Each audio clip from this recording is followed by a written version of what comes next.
of your companions. Use the chat box to ask questions and make comments while the pep talk is on. There'll be group pictures at the start and end of the pep talk. So show your face in the video. As a reminder, take the online Learning Cum Evaluation Test exercise or OLETE for mastery of learning and have a perfect score to get a certificate of commitment and accomplishment. Okay. I have placed the link in the chat box. Okay. So welcome all again. Let's now have a group picture taking before we start in 1 or 2 minutes. Please turn on your video now.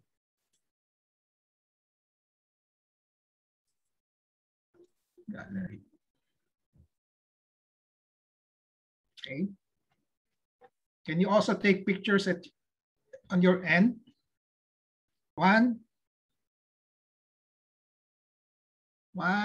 2, 3. First picture. There are 2 pages here. Let me save it first.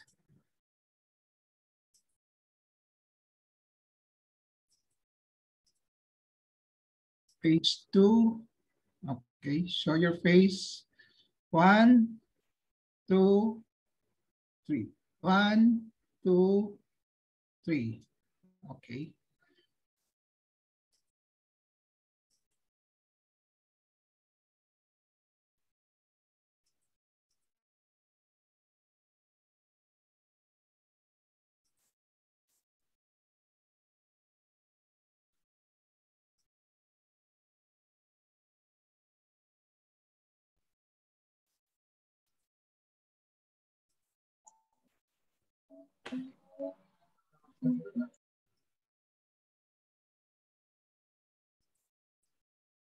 So let's start.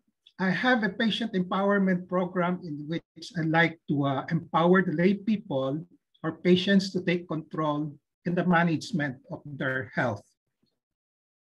I launched this talk on May 15, 2021 with the first module on COVID-19. The second module was on patient empowerment. This is the third module, patient management process. What I have in mind in my pep talk, which may run for 3 years, is to empower at least 30 persons with my family members and my patients as a priority. That is my key performance indicator. I hope you will be in this group of 30. This is the patient management process framework, which I discussed, which I gave an overview last time. The module on the patient management process has 6 parts: overview, clinical diagnostic process, paraclinical diagnostic process, selection of treatment process, advice to patient process, and peculiarities and limitations of medical practice. So for today, we will be on the clinical diagnostic process. So I will be focusing today on this part of the patient management process, the goals and the clinical diagnostic process. I have this empowerment objective for the lay people to have an understanding of the goals and the clinical diagnostic process in the patient management process. The patient management process starts with a patient consulting a physician for a health concern. There are 2 categories of reasons for medical consultation. One is consulting for management of a symptom or a set of symptoms. The other is consulting for screening for a disease or diseases. Although the PNP is applicable to both categories of medical consultation, for today I will focus on the management of a patient with a health problem so that I can easily give scenarios or examples for illustrative purpose. A patient consults a physician. The goals of the physician are resolution of the health problem in such a way that the patient does not end up dead, as much as possible with no complications and no disability, in such a manner that the patient is satisfied. These are the universal goals of all physicians.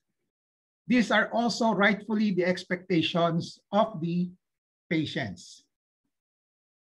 There are caveats in these goal statements. Medicine is an inexact science with nothing absolute, nothing guaranteed, with no perfect achievement of goals at all times. Despite these harsh realities, an idealistic goal should still be set to guide the physician, their fighting target. What is most important is that physicians exert their best, rational, honest, and humane or compassionate efforts in managing patients to the satisfaction or delight of the patients and relatives, even in the absence of complete resolution of the health problem. As mentioned earlier, these goals of the physician are rightfully the expectations of the patients, but the latter, meaning the patient, should understand the limitations of medicine and also their physicians when the goals are not completely achieved. They should appreciate the physicians as long as the physicians exert best, rational, honest, and humane or compassionate efforts in caring for them. To achieve the goals, a physician performs 4 basic categories of functions or tasks. These are rapport, diagnosis advice, treatment advice, and then advice. The general quality standards that can be used for these 4 tasks are rational, effective, efficient, and humane. After establishing rapport with the patient, the physician starts accomplishing the task of diagnosis. Diagnosis means coming out with statement of what a patient has at the current moment after evaluating the symptoms and signs. If the patient comes in with reports from laboratory examinations and procedures done prior to the consult, they are included in the evaluation.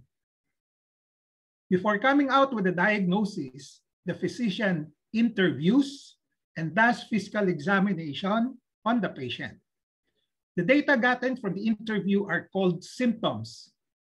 So symptoms is defined as what the patient feels and observes in his body, which can be a manifestation of a medical condition or a disease. The data gotten from the physical examination are called signs, which is defined as findings obtained by a physician after doing a physical examination. A diagnosis just derived from symptoms and sign is called a clinical diagnosis. In some instances, as mentioned, a patient consults a physician bringing along reports of diagnostic procedures done earlier. In such instances, the physician will incorporate the data from the diagnostic reports in the clinical diagnosis. In processing the symptom and sign data and other data for that matter, the physician uses the clinical diagnostic processes called pattern recognition and prevalence.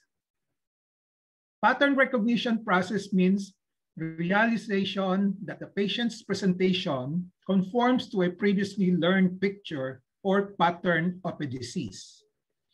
So pattern recognition is essentially the same as a matching process.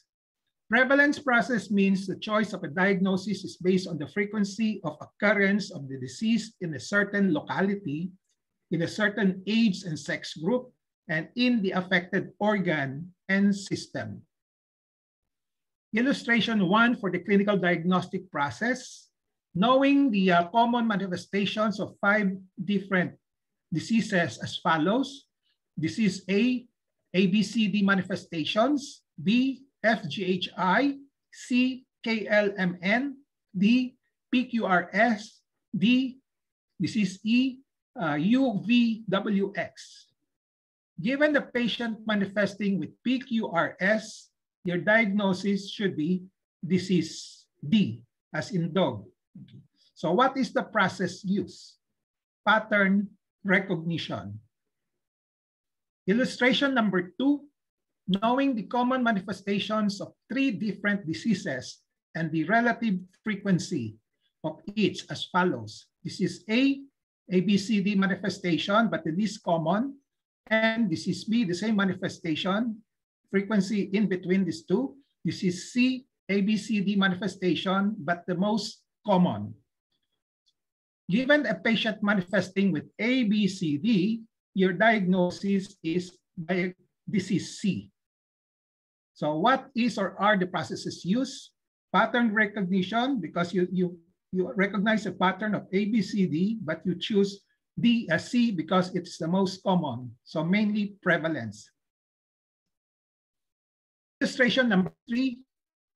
Knowing the most common diagnosis of a thyroid nodule is benign colloid adenomatous goiter. This is without examinations, without physical examinations, okay, without including the symptoms. Given a patient with a thyroid nodule, you gave the above mentioned diagnosis. So what is or are the processes used?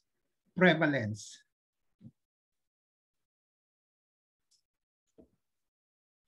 Patients presenting with these pictures of mouth defects, who has cleft lip for a diagnosis, and who has a cleft lip and palate, and what is the process used?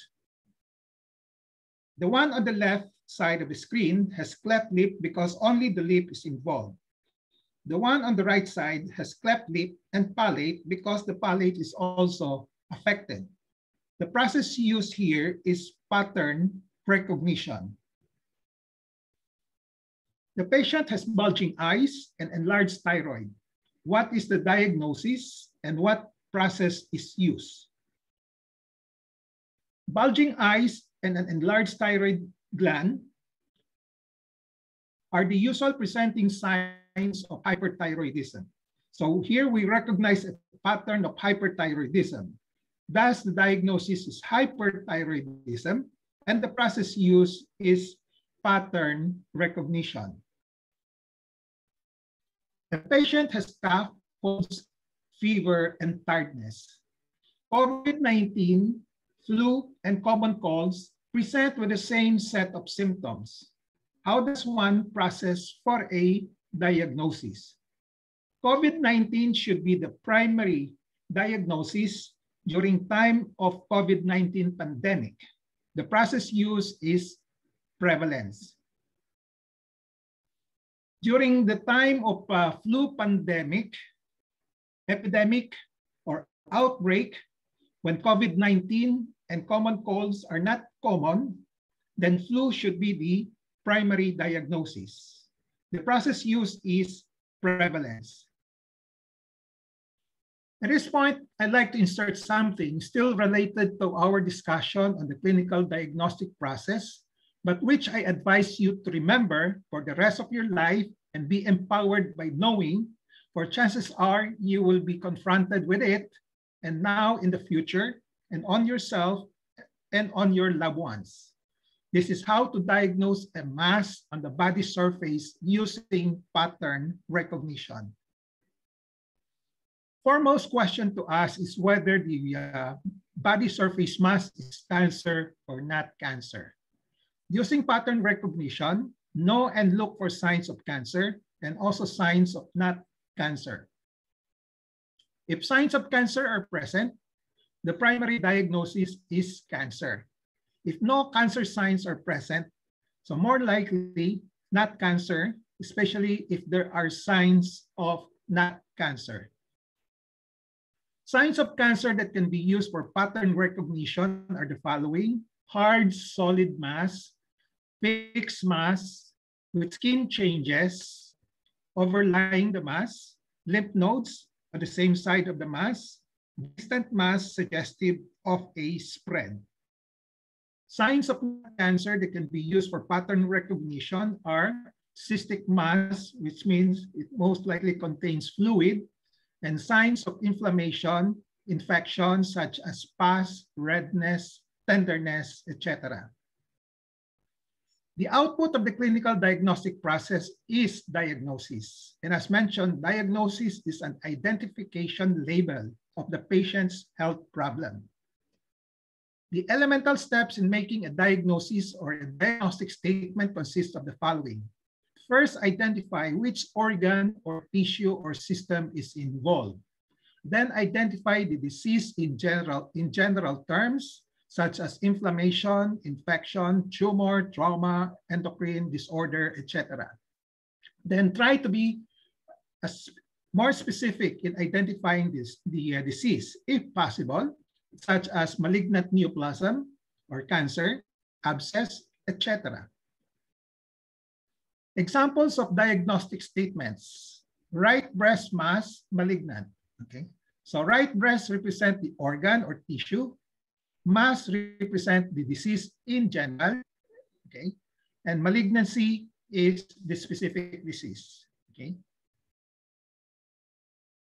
Knowing the nomenclature of the diseases facilitates diagnostic labeling. Note, however, the diagnostic labeling does not always have to contain the name of a disease. The patient may not have a disease after all, or may just have a medical condition that is not equivalent to a disease. In such situations, the diagnosis may contain a statement like essentially normal findings, normal anatomical variations, a medical condition such as pain, okay, headache, fever that will most likely resolve spontaneously in time, etc. Since medicine is an inexact science with nothing absolute, there is usually no such thing as one absolutely certain diagnosis after an evaluation. There is usually an alternate diagnosis. Thus, in the end, the outputs of the clinical diagnostic processes are at least two diagnoses. Primary clinical diagnosis, which is the most probable and most likely, and the secondary clinical diagnosis, which is the alternate, second most probable, or less likely diagnosis. With the harsh reality and limitations of medicine, a diagnosis is almost always an educated guess. Note the adjective for the guess, educated. It has to be educated to be acceptable in the medical profession and to the lay people and patients as well. And to come out with an educated guess, a process or processes should be used. The clinical diagnostic processes must be rational for the clinical diagnosis to be acceptable. There is an adage that states, a diagnosis that is based on a rational process is not always correct. However, a diagnosis is more often correct than wrong if it is rationally arrived at. Going back to the primary and secondary clinical diagnosis, the physician must quantitate his degree of uncertainty or certainty, as this will serve as a guide in deciding whether a paraclinical diagnostic procedure will be needed or not. As a rule, if the primary clinical diagnosis is already certain, no need. If it is not certain, there is a need for a paraclinical diagnostic procedure. How to quantitate? At the moment, there is no universal agreement on this. I will just share with you my practice, which I find practical in determination of the degree of uncertainty or certainty and in explaining to patients. Use two dichotomous terms, certain and not certain, but at times you can use four terms, very certain, not certain, certain, very certain. This is for the patient, for the sake of the patient's better understanding. Use a subjective probability percentage for the cutoff in the dichotomy, 90%. So certain for 90% probability and above, not certain for less than 90% probability. The subjective probability percentages can be given as 60-40, 70-30, 80-20, 90-10, 95-5, 98-2, 99-1. The first percentage is for the primary clinical diagnosis, and the second percentage is for the secondary clinical diagnosis. Thus, the range of uncertainty is 60% to below 90%. And the range for certainty is 90% to 99%. Examples, 99 to 1% means 99% probability for the primary and 1% for the secondary clinical diagnosis. 60-40 means 60% probability for the primary and 40% for the secondary clinical diagnosis. Now, if there are published in the literature frequential probability statistics, there are studies made on this, then use them but place them in either of the two categories of certain and not certain. The use of the relative strength of the symptoms and signs and the processes used. So the general rules are: a clinical diagnosis is considered to be certain if it is based primarily on signs supported by symptoms and prevalence data. A clinical diagnosis is considered to be uncertain if it is based primarily on symptoms and or just prevalence data. So take note of these signs, which, as I said, which are data gotten by the physicians after examining the patients. These signs are more reliable than symptoms because the symptoms are data gotten from the patients, their feelings, their observations. The second note is that diagnosis based on pattern recognition supported by prevalence is more reliable than just based on prevalence alone. Examples of diagnostic statements with quantification of probability percentage. Patient 1, primary clinical diagnosis, right breast mass malignant, 99%. Secondary diagnosis, right breast mass non-malignant, 1%. For another patient, it could be different. Okay. Primary clinical diagnosis, right breast mass malignant, 80%. Secondary clinical diagnosis, right breast mass non-malignant, 20%. After the clinical diagnostic processes and formulation of the clinical diagnosis, the physician gives advice to the patient, meaning he gives and explains the findings, the diagnosis, and entertains and answers questions from the patient. The clinical diagnostic process in the patient management process ends at this box, at this advice box. So we stop here for the moment because this will be a part of the lecture for today only. Okay. So let me give you the takeaway in this pep talk that are related to patient empowerment. At this point of the pep talk, understand the patient management process framework in terms of what the physicians are doing and should be doing in the goal setting and in the clinical diagnostic processes. Be ready to ask questions based on the requirements of the processes, particularly when the physician is not using the processes or is not clear and full in explanation. Participate actively and fully in the problem solving and decision making of your health concerns with your physicians in coming out with a clinical diagnosis. Master the clinical diagnostic processes as they may help you in some way in doing self-diagnosis of your symptoms in the absence of a healthcare professionals. This is another way of gaining greater control in your health concerns and issues. So this ends my pep talk for today, patient management process, clinical diagnostic process. I hope I have empowered you to have a better understanding of the goals and clinical diagnostic process in the patient management process. As a reminder, before we go to the picture taking, take the online learning cum evaluation test exercise or OLETE for mastery of learning and have a perfect score to get a certificate as shown below. Okay, so I have placed the link in the chat box. Okay, and the link is also seen in the Facebook. So let's now have a group picture taking before we start the QA and interactions. Please turn on your video now.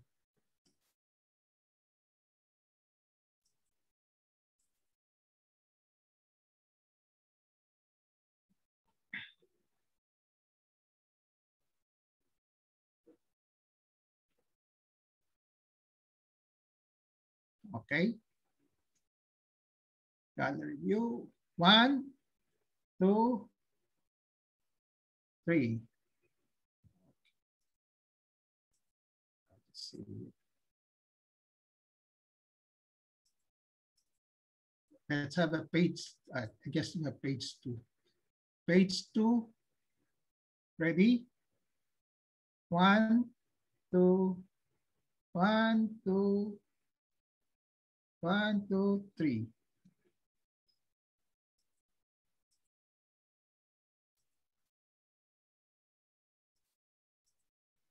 Ano pang page 3? Wala ng page 3. Page 2. Okay, page 1. 1, 1, 2, 3. Okay. I'll just save it first.